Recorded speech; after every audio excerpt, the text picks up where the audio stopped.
In the last video, we discussed Super Smash Bros. 7. Yes, I said 7. This will be the 7th installment of Super Smash Bros. I'll say it once more.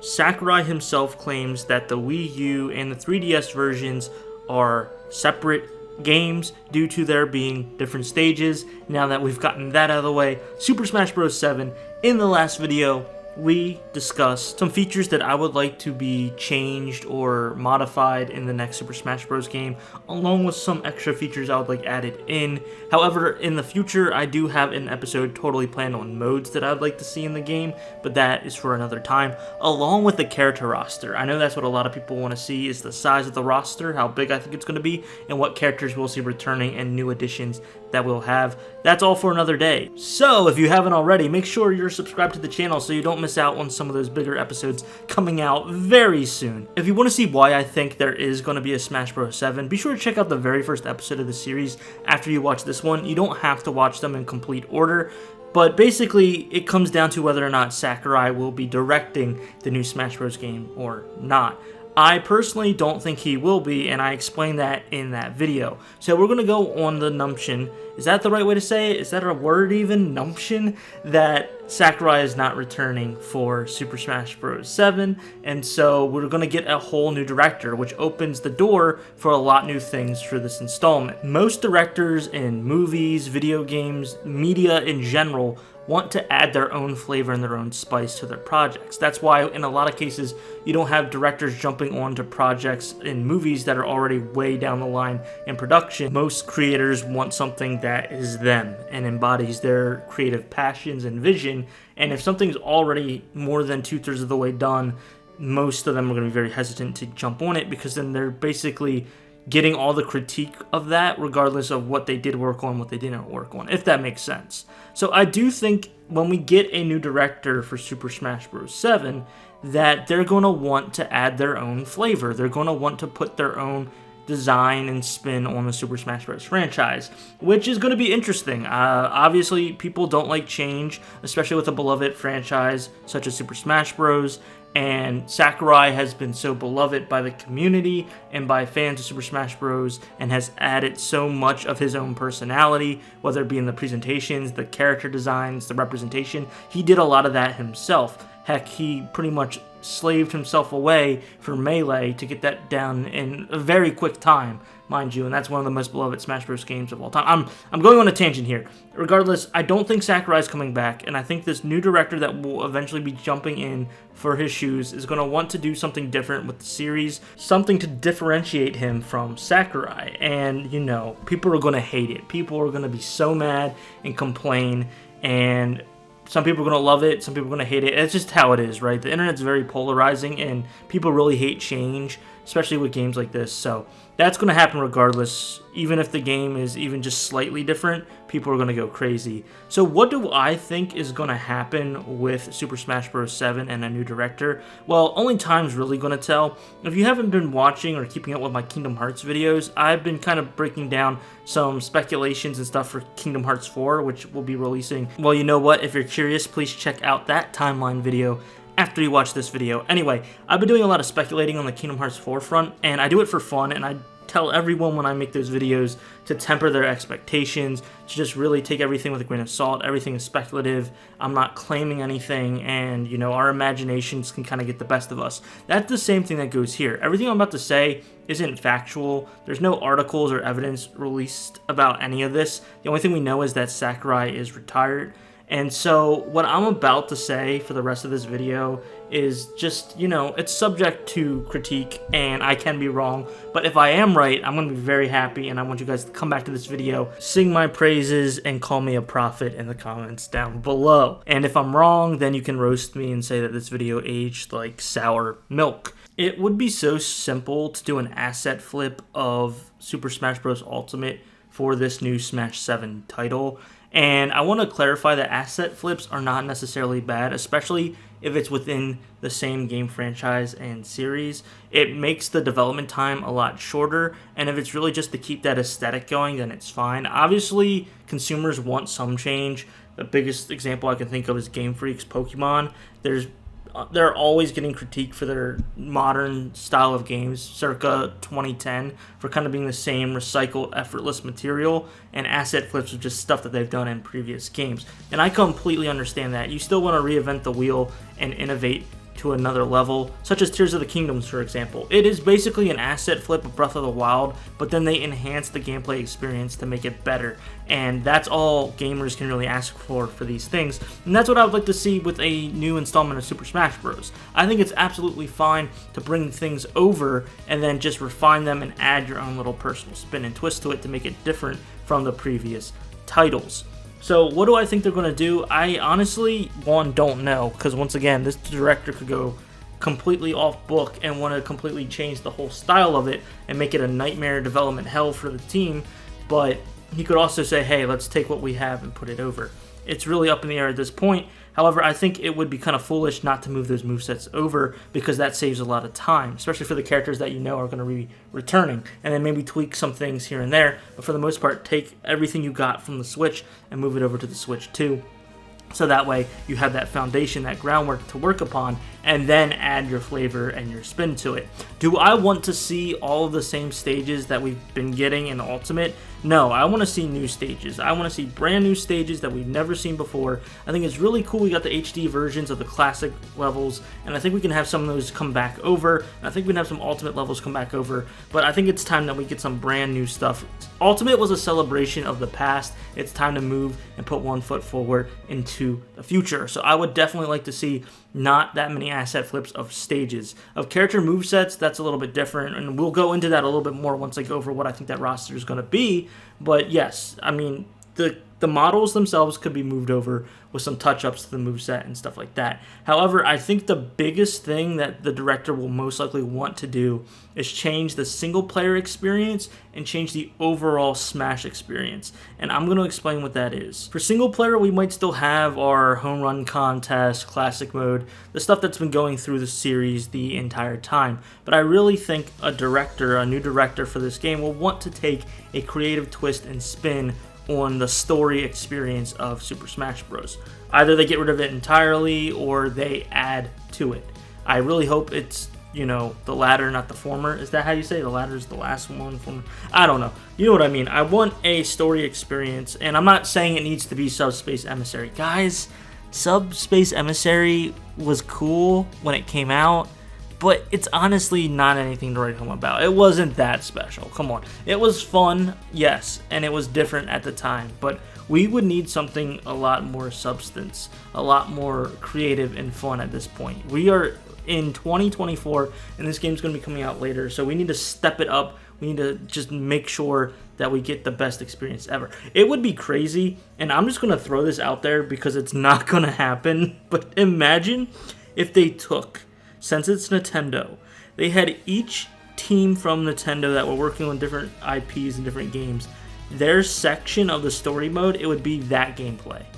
That would be crazy. You jump in, you're in, Mushroom Kingdom, you're doing a platforming like Mario Wonder, and then you go over, and then, oh wait, you're in Breath of the Wild, so now you have some open world exploration for a little bit, and then you move over, oh, now you're Star Fox and you're flying in space. Move over, now you're first person shooting as Samus Aran from Metroid. Like, that would be crazy and have nothing to do with Smash.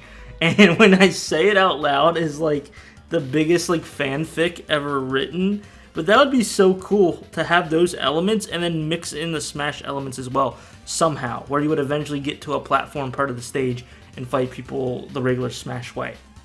That's not going to happen, but that creativity and freshness and new experience to a story mode is something I would like to see in Smash 7. Whether or not they do it, completely up in the air. We'll just have to see. But the Smash experience I talked about, that's the key to this. That's the most important, because the fundamentals of Super Smash Bros. Can never change, right? If they do change it, it is really going to ruin the IP. People will still buy the game to test it out of curiosity, but if they change it to something drastically different than what it was, the bones of Smash Bros., they're going to be in trouble, and then that director has failed the series. And that would be through and through, Super Smash Bros. Is a platform fighter. It started the genre, it has perfected the genre, it has been the best of the genre since its inception, and for them to change it would be a complete abomination and would really, really, really upset me and a lot of other people. So what do I mean by a platform fighter? Well, it's what it is. You fight side by side. It's not like your fighter game with a stamina bar or anything like that. You are still side, it's like a side 3D game, so you're facing, the two-dimensional plane.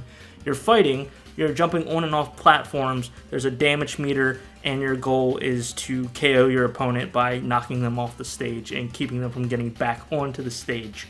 And then you have separate modes, such as stamina and some other fun stuff if you want to throw it in there. But the main core purpose is that you're trying to knock your opponent off the stage. There's platforms in which you can jump up and down on, and you're trying to KO the person. That has to stay the same. If it doesn't, we're in trouble, and then we're just going to be really, really, really upset, and then you're going to start sharpening your pitchforks and lighting your torches, right? So that is the bare bones Smash experience that needs to stay in the DNA of Super Smash Bros. 7. However, you can go in with that and then tweak things to how you want. And it can be for better, it can be for worse. I'm going to use Brawl as a perfect example of this, because Brawl really wanted to push away from the competitive scene in which Melee had developed. Competitive was not in the mind of Sakurai at all. It was not his design philosophy of the game. It was not his end goal. It was not what he was trying to do. He was trying to make a family-friendly party fighting platformer game. Try saying that 5 times fast. And Melee was so perfectly flawed in the sense that there were so many things that you could do to turn it into a competitive type of game that the competitive scene grew from that and made it a spectacle, and people played it for the competitive aspect. And at first, Sakurai refused to embrace that, and so he made Brawl, and Brawl was slower, the designs were grittier, it was clunky, and there were a lot more elements made solely for the party elements, such as items, assist trophies, tripping, all these things. You could still try to have a competitive thing to it, but the experience was nowhere near Melee because it was designed specifically for party fighting, and he was really pushing away from that. Smash 4, we started seeing a turning point. We kind of saw that there was negative reception to Brawl. People did not really like it, even from a casual standpoint as much.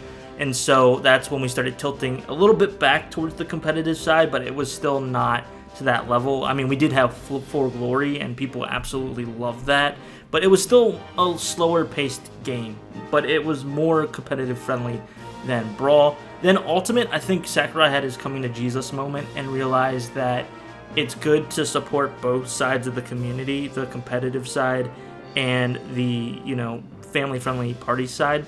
And so he tried to do both, right? He tried to make it balanced enough where everything was working in a way that both sides were satisfied. And that included the gameplay. It wasn't Melee. You couldn't, spot dodge, with short hop. Well, you could short hop, but wave dash, that kind of stuff. Those things were still not in the game.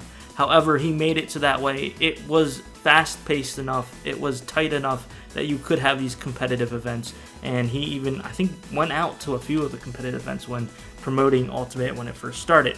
So he kind of had that turning around, coming to Jesus moment, but now, like I said, Sakurai is leaving. So now it's up to the director and with the higher-ups, the executives at Nintendo, want that direction to be for Smash. Are we going to keep going in that neutral ground where you're supporting both of the fighting pro players and the casuals, or are you leaning more towards the casuals? Because I doubt they would lean anywhere near the professionals. It would either be satisfying both or going straight for the casuals, and then we might even, and I hope it doesn't happen, have a Brawl situation again where they're trying to make it more free-for-all Smash Bros. 4+ players on the stage, items going crazy, items everywhere, trying to knock people off. It's fun, but the competitive people will not have anything to work with. Now, do I think the competitive people need to be punished? Listen, I'm not trying to make this political, but it would be kind of ignorant to just ignore the things that have happened in the past with the pro and competitive scene. I'm not saying that everyone that is a pro player, anyone that's done competitive Smash gets put into this category, but obviously the stain and the degeneracy that is a part of the Smash community will never go away. That stigma will stay there till the franchise inevitably dies when the heat destroys the planet, right? Like, that is how it's going to go. No matter what, you can't escape that stink. It is there, it has happened, and people are never going to forget it, right? It's funny how I said stink, because Smash players do smell. Anyway, so there's something to be said there. I don't think everyone is degenerate in the Smash Pro scene. I do think there's still probably some people that need to be held accountable. I still think there's a lot of areas that are very sketchy in that space, which is why I don't really go near that or touch that.